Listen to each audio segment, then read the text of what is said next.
The purpose of this channel is to expose the corrupt and absolutely atrocious behavior of Quality Education Holding Company on its Western teachers. So as a regional manager who was fired in January of 2018 with a group of other regional managers who were simply trying to get the company to comply with their contractual agreement with teachers, this is a posting that showed up on July 4th. Well, she posted it on the 14th, but it actually didn't show up until about the 16th. So Glassdoor actually had her confirm this complaint. But this narrative is absolutely criminal. There's no doubt about it. I mean, we've just continued to get information that supports this. So here we are, a Canadian teacher identifying it as a Callous company who's committed to the well-being of her students and really tried to invest herself. So, of course, she's indicating this company should never be allowed to hire anyone. Of course, this is true. They're obviously involved in some kind of bribes or something. There's no way that this should be allowed. I mean, this is absolutely insane. And don't forget, we did report them to the Supreme Anti-Corruption Commission in December of 2017, who was supposed to deal with this kind of corruption, and they were non-responsive, which is not a good sign at all. So we're looking at late salaries. This is a common theme across the board. They have over 20 contracts. This is how they roll. And this is not the contract that we worked under. We were under the TBTC. This is another contract. They didn't pay her last salary or vacation. And so let's get into the bulk of this narrative. It's really alarming.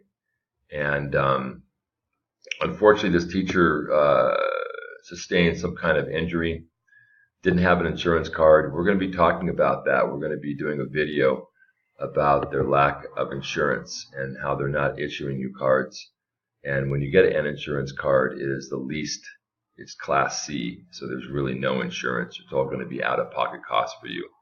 So we have another example. We'll be shooting a video where they actually denied or ignored a medical situation where an employee was attacked, and I'll be posting that video very soon. So they didn't report the injury to authorities and pretended like they never knew. And finally, she was able to prove that it actually happened. They kept her imprisoned, and what she's really talking about is they're issuing the wrong visas.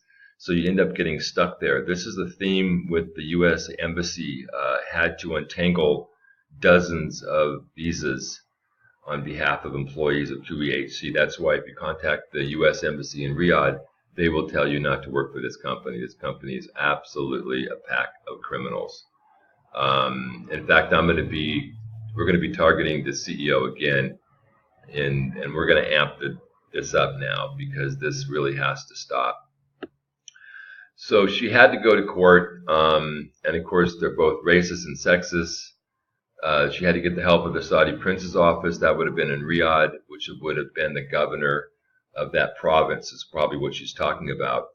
And of course, because of this, she was unable to attend to family emergencies and situations, treated worse than an animal. Of course, animals aren't really treated very well here.